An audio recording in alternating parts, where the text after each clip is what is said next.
In the autumn of 1943, the U.S. Navy had regained strength after the Japanese attack on Pearl Harbor, and plans were made for a big offensive in the Pacific. Starting in the eastern end of the line of Japanese outposts in the Gilbert Islands and pushing north and east through the Marshall and Mariana Islands to the Philippines and continuing all the way to Japan. The objective of the first move, Operation Galvanic, was to capture the Japanese-held Gilberts and use them to provide strategically located U.S. bases for attacking and capturing the Marshalls and Marianas to the north. It was from their Marshall Islands bases that the Japanese had first invaded the Gilberts and Nauru in December 1941. If successful, Operation Galvanic would eliminate the risk of the Japanese developing any new bases further to the east or south and ensure secure lines of communication between the United States mainland, Hawaii, and the South Pacific countries of Australia, Fiji, and New Zealand. American bases in the Gilberts would also allow easy bombing access of nearby Nauru and Ocean Island, which were occupied by Japanese forces and difficult to invade from the sea because of high cliffs around their coasts. Regular bombing would prevent the use of the airfield on Nauru and ensure that these islands were neutralized and starved into surrendering. Operation Galvanic was to involve the concurrent capture of Tarawa by U.S. Marines and Macon by U.S. Army troops. The small Japanese military post at Abemama Island would also be captured by the Marines. The Japanese had built an airbase at Tarawa, and although they had surveyed Abemama for airfields, none had been built on those islands. The U.S. wanted to construct bases for aircraft on both islands in addition to Tarawa. In the preparation for Galvanic, the U.S. needed to have the use of other small islands in the Central Pacific to be the stepping stones to get ships and aircraft, men and equipment across the ocean to the Gilberts. The Pearl Harbor attack had placed an urgency on a South Pacific aircraft ferry route, and work had commenced quickly on building airfields on Christmas and Canton Islands for a route Hawaii, Canton Islands, Fiji, Australia, with Christmas Island as an alternative to Canton. The airfield at Canton was completed on December 28, 1941, and the airfield on Christmas Island in January 1942. The route to the Gilberts for aircraft taking part in Galvanic would eventually be from Canton Island to Funafuti in the Ellis Islands, then to Nanumea, the northernmost Ellis Island, and the nearest to Tarawa. Also in the Central Pacific, in the Phoenix Islands, the Americans completed a runway on Baker Island in September 1943. A small desert island near the equator, Baker could also be used as an alternative to Canton Island as an aircraft refueling stop if required. Howland Island was another island in the Phoenix Group which could be used. The U.S. Navy had constructed a runway on Howland in 1937. This had been provided as a refueling stop for Amelia Earhart in her attempt to be the first woman pilot to circle the globe. She went missing on the long flight between Papua New Guinea and Howland. Howland was a Central Pacific island claimed as a possession by the United States. The Ellis Islands were a vital strategic link situated between British Fiji in the south and the equatorial Gilbert Islands to the north, a chain of 9 islands and atolls spread out north to south over 700 miles of ocean. Bases in the Ellises would provide air and naval support as close as possible to the Gilberts. In October 1942, U.S. Marines occupied Funafuti Atoll in the south of the Ellis Group, constructing an airfield suitable for heavy bombers and modifying the atoll's lagoon to make it a safe harbor for large ships. With more than 200 warships and 20,000 crewmen at sea for weeks, thousands of miles from their fleet base in Hawaii, Operation Galvanic posed a logistics and support problem for the Navy. Funafuti's large lagoon would form a supply and staging point for the food, medical services, munitions, and fuel. The Navy created Service Squadron 4, Serveron 4, as Funafuti's mobile naval base, the first ever floating base in the history of naval warfare. Some Japanese-held islands would be attacked, but the invasion would leapfrog over others, leaving them to wither on the vine. In August 1943, U.S. Marines began to construct bases at Nukufetau and at Nanumea, the nearest Ellis Island to the Gilberts, 500 miles south of Tarawa. The first American consolidated B-24 Liberator bombers landed on the newly finished airstrip at Nukufetau at the end of October, and Nanumea became operational for bombers on November 12, just 8 days before the commencement of Operation Galvanic. After the attack on Pearl Harbor, with the U.S. Pacific Fleet out of action, the only ships able to retaliate were submarines. Their directive was to execute unrestricted submarine warfare against Japan. All submarines were placed under the direct command of the Commander-in-Chief of the Pacific Fleet, or SINPAC, and they acted alone during the first 2 years of the war while the surface fleet was being repaired. The fleet submarines were designed as advanced scouts, but they had the speed, endurance, and weaponry to attack Japanese shipping throughout the Pacific. For a country with few natural resources of its own, these sea routes were the lifeblood of the Japanese war effort, bringing in oil, coal, iron, and also food, and it needed to supply its military outposts throughout the Pacific. American submarines tightened their grip on these remote outposts as they sank increasing numbers of merchant ships. More than half of all Japanese merchant ships sunk in World War II were as a result of U.S. submarine action. Along with other Pacific bases, the Japanese base at Tarawa suffered when supplies failed to arrive. They did not receive the cement and reinforcing steel they needed to complete their concrete bunkers, and so had to make them of sand and coconut logs alone. Their army tanks might have been useful weapons during the Battle of Tarawa, but they did not have enough fuel to power them. On May 19, 1943, the submarine USS Pollock, SS-18, on patrol between the Gilbert and Marshall Islands, torpedoed and sunk the Japanese freighter Bangkok Maru. The ship was carrying artillery and 1,200 Japanese combat troops to reinforce the Tarawa garrison. Reinforcements never arrived, and the Tarawa garrison of 2,500 fighting men had only construction workers and Korean laborers to assist them against Operation Galvanic. In hindsight, the battle for Tarawa could have been even worse had it not been for the work of the U.S. submarines to weaken Japanese strength there. The U.S. had 10 submarines in support of Operation Galvanic.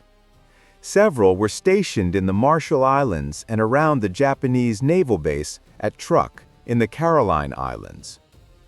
They were to report on and attack any attempt by the Japanese combined fleet to react to the U.S. landings in the Gilberts. 2 of these submarines, Corvina, SS-226, and Skopin, SS-191, were lost to enemy action. Corvina was sighted on the surface near Truk by Japanese submarine I-176 and sunk by torpedoes. Skopin was depth-charged by the Japanese destroyer Yamaguma. Submarine USS Applegon, SS-308, was ordered to patrol around Moan Island and in the shipping lanes between Truk and Kwajalein. There, the Americans attacked and sank the merchant ship Daido Maru. Other U.S. submarines, such as the Sea Raven, SS-196, were part of a wolf pack of submarines forming a defensive screen around Tarawa. Some of the American submarines had the primary role of lifeguard service, to be available to rescue airmen from downed aircraft. For the duration of Operation Galvanic, USS Paddle, SS-263, was stationed off Nauru Island, providing weather and sea condition information for the operation and keeping watch for any reaction from Nauru to the landings in the Gilberts. Japan sent 9 submarines to the Gilbert Islands to oppose Operation Galvanic. Their objective was to sink American warships and prevent the landing of U.S. troops on the islands.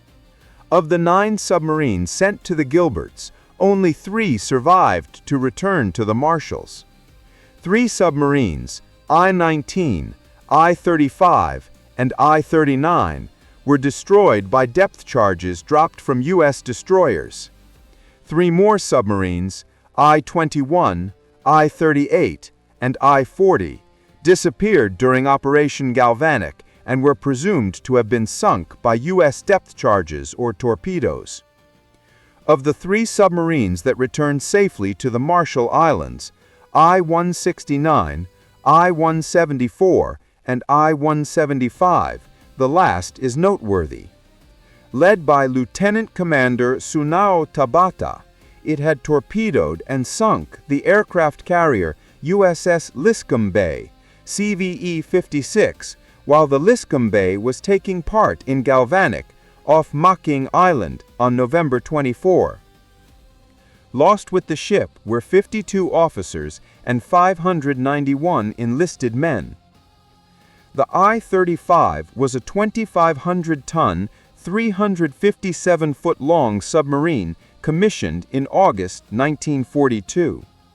Classified as a B-1 submarine, a cruiser submarine, with a range of 16,000 miles, the I-35 normally carried a small seaplane to enhance scouting capability, a Yokosuka E-14Y seaplane, which was launched by a catapult. A total of 20 of the B-1 submarines were produced in the 1940s, starting with the I-15, which gave the class the alternative name of I-15 class. The B-1 submarines carried 17 torpedoes and had a crew of 94. They had a maximum diving depth of 330 feet and a maximum speed of 23 knots on the surface and 8 knots underwater. On commissioning, the I-35 was initially attached to the Kure Naval District and underwent training exercises in Japan's inland sea. Here, the crew gained experience in torpedo operations and in launching and recovery of the submarine seaplane. They also took part in joint exercises with other submarines. In November 1942, the I-35 was assigned to the 5th Fleet for service in the Aleutian Islands campaign, where she was used to transport supplies to the Japanese garrison at Kiska. In October 1943, she had been on patrol in the area between Wake Island and Hawaii, seeking enemy ships to attack. On November 19, the I-35 was patrolling near Canton Island when Operation Galvanic commenced and was ordered to proceed to Tarawa to attack U.S. warships there. In addition to the I-35, other submarines in the Central Pacific had been ordered to Tarawa to counter the U.S. invasion. The I-19 was in near Fiji when called upon. The I-39 and the I-175 were at Truk, and the I-169 was in the vicinity of the Marshall Islands. Coming from Canton Island, the I-35 was the first of the submarines to arrive. Approaching Tarawa on November 21, the I-35 reported sighting a U.S. Navy task force consisting of aircraft carriers and destroyers southwest of Tarawa. And in the early morning of November 22, she was attacked west of Tarawa by aircraft dropping bombs and was forced to crash dive. That same afternoon, while fighting raged on Tarawa Atoll's islet of Batio, the I-35 was near the west coast of Batio at a depth of 65 feet. One of the submarine's crew, Petty Officer Shigeto Ohata, has suggested that the I-35 was attempting to enter Tarawa Lagoon through the Western Reef Passage. But this seems highly unlikely. There is only one ship's entrance into Tarawa Lagoon. This is located on the southwest side of the atoll, 4 miles north of Batio Islet.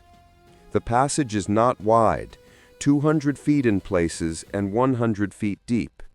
It is not a straight run, as it turns and changes direction at several places.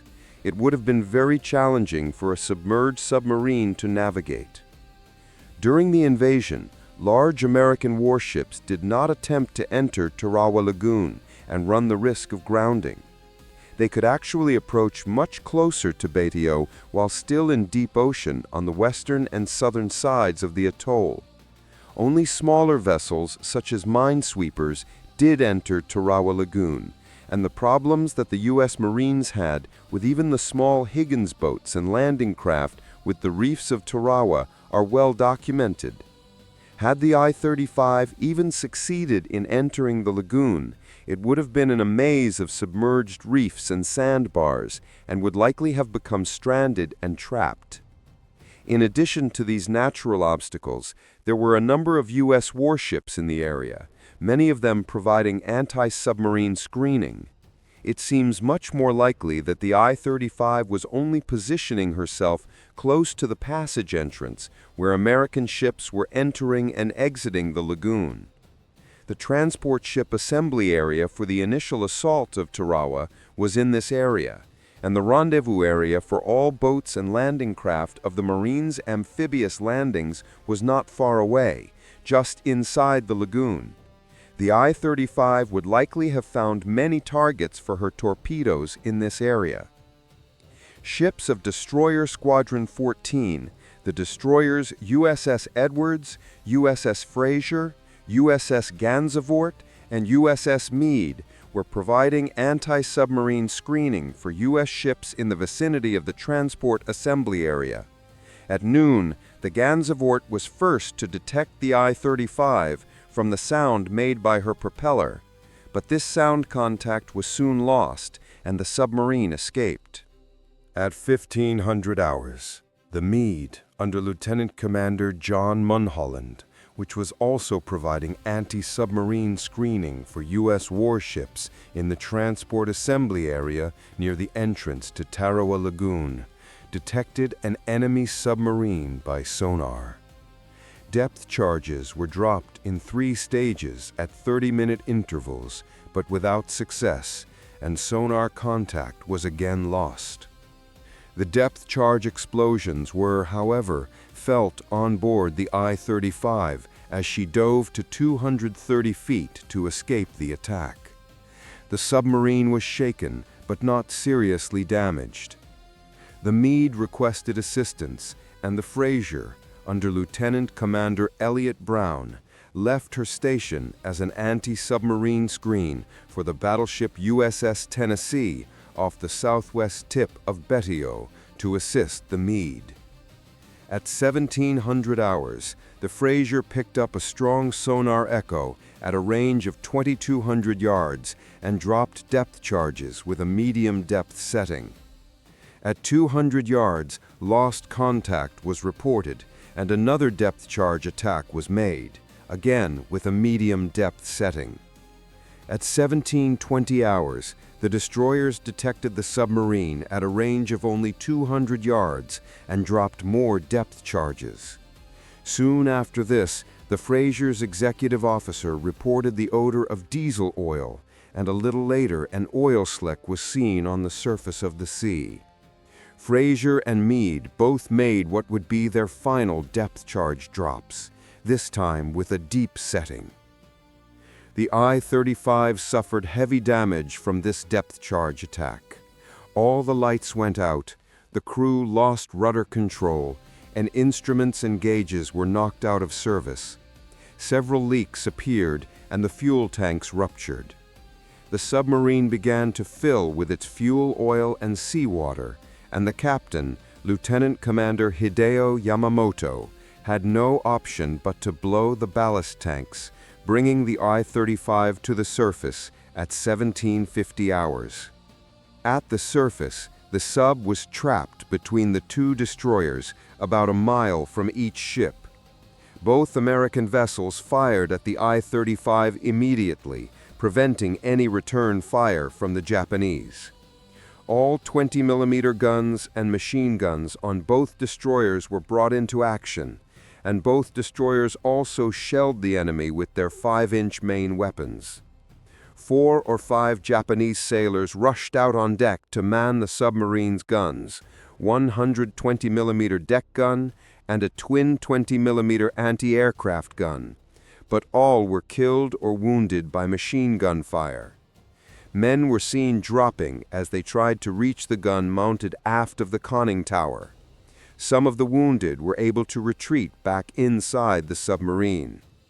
The Frazier got underway, heading toward the I-35 to ram her. The ship's speed rose to 25 knots, and the bow of the Frazier struck a death blow to the submarine just aft of the conning tower. The submarine's pressure hull ruptured, causing it to rapidly fill with seawater and sink. As the destroyer backed away, the stern of the submarine began to settle down in the water, and the bow rose up 20 feet into the air as she sank by the stern, 9 miles west of Betio, where the ocean is about 2 miles deep. As the submarine went down, aircraft of an American anti-submarine patrol dropped more depth charges, which landed within 50 yards of the submarine and followed her down. At 1800 hours, a loud underwater explosion was heard and felt.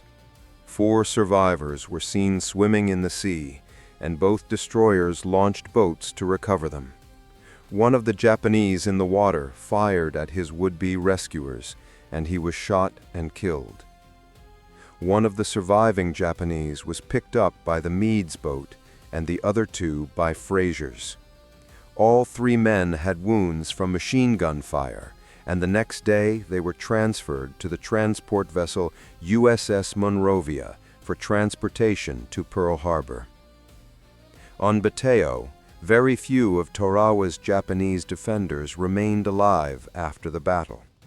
Only 16 Japanese were captured at Tarawa, and the U.S. Marines roster of the 16 names includes 2 of the survivors of the I-35, Petty Officer Takashi Kawano and Petty Officer Ichiro Yamashita. The third I-35 survivor, Petty Officer Shingeto Ohata, has for some reason not been included in the roster. 6 of the Japanese POWs were construction workers, and with the 2 men from the I-35, this means that only 8 fighting men, Riku Sentai of the Sasebo 7th Special Naval Landing Force or the 3rd Special Base Defense Force, out of a total of 2,500, were captured alive. As the Meade's boat made its way back to its ship, it was mistaken for a submarine by a Douglas SBD Dauntless dive bomber from the escort carrier USS Suwannee, which dropped a 500-pound bomb. The bomb exploded close to the boat, lifting it up into the air, but luckily there was no serious injury to those aboard, although the boat itself was badly damaged. The aircraft was driven off by gunfire from the Meade, whose gunners were not able to identify the aircraft as friend or foe. Fortunately, although the plane was hit, it was not seriously damaged, and its crew was unharmed. The Frazier had received damage in ramming the submarine. Several forward compartments were flooded, and the ship's stem was bent concave. The lower 4 feet of the stem were moved approximately 3 feet to port from the normally straight and vertical position. 2 days after the ramming, the Frazier sailed for Pearl Harbor for repairs.